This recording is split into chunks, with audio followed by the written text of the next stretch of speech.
कि अब पुलवामा 2 और बालाकोट 2 की तैयारी चल रही है।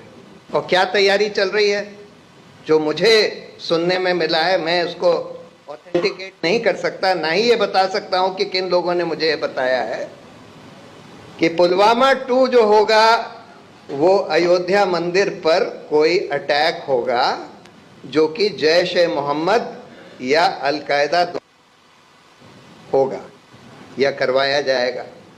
और बालाकोट 2 जो होगा वो पाकिस्तान ऑक्यूपाइड कश्मीर में इनकर्जन यानी कि ग्राउंड मूवमेंट, सिर्फ अब की बार बमबारी नहीं, अब की बार जो सुना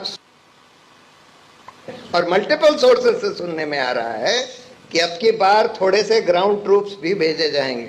इसलिए नहीं भेजे जाएंगे कि हम पाकिस्तान ऑक्यूपाइड कश्मीर पर कब्जा कर लें, लेकिन ये दिखाने के लिए, जैसे बालाकोट में इन्होंने दिखाने की कोशिश करी कि भाई हमने पाकिस्तान के ऊपर बम गिरा दिए, वो बम से कुछ हुआ हो ना हुआ हो, बम कहाँ गिरे कुछ किसी को पता नहीं, लेकिन बम गिरा दिए और उसके आधार पर चुनाव बिल्कुल 2019 का पलट गया।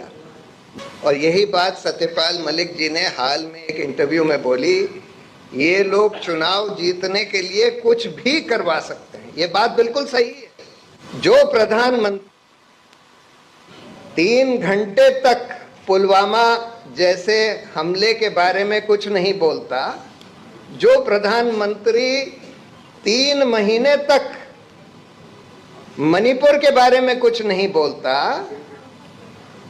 और जिसके पिट्ठू एंकर खुशी से उछल जाते हैं जब हमारे 40 जवान शहीद हुए, वो लोग कुछ भी करवा सकते हैं, कुछ भी करवा सकते हैं।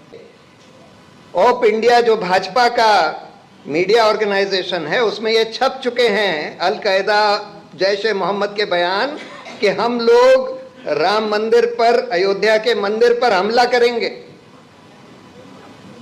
अब अगर उस पर आपने, सरकार ने सिक्योरिटी नहीं टाइटन करी, और इतनी नहीं टाइटन करी कि वहां पर हमला हो ही नहीं सकता, और फिर भी अगर हमला हो जाता है तो हम क्या मानेंगे कि हमला होने दिया गया कि हमला करवाया गया? और इसकी बहुत आशंका है। ये मानकर चलिए, अयोध्या नहीं तो कहीं और हो सकता है। को ये समझ में आ गया है कि ये चुनाव 2024 का ये हार रहे हैं। ये सारे के सारे संकेत साफ हैं कि 2024 का चुनाव हार रहे हैं, और एक ही तरह से जीत सकते हैं, या तो इस देश, पूरे देश को मणिपुर बनवा दें, और उसकी तैयारी चल रही है। कल जो यहां हुआ नूह में, गुड़गांव में, कल जो हुआ ट्रेन पर, ये सब इन सब चीजों के संकेत दे रहा है कि इस देश को, पूरे देश को मणिपुर बनाने की पूरी तैयारी चल रही है। तो इसलिए पूरे देश को इसके बारे में सतर्क रहना होगा, और सबसे पहले पुलवामा की जवाबदेही मांगनी होगी कि आपने ये कैसे होने दिया, और जिन लोगों ने होने दिया उन लोगों को क्यों आज तक जवाबदेह नहीं ठहराया गया है, उस इंक्वायरी का क्या हुआ, उन लोगों को क्यों प्रमोट कर दिया गया है जिनको जवाबदेह ठहराया जाना चाहिए था। अगर हम ये भी मान लें कि आपको नहीं पता था, आपने नहीं करवाया, तो जिन लोगों ने होने दिया, जिनकी लापरवाही थी, ये तो साफ है कि लापरवाही थी।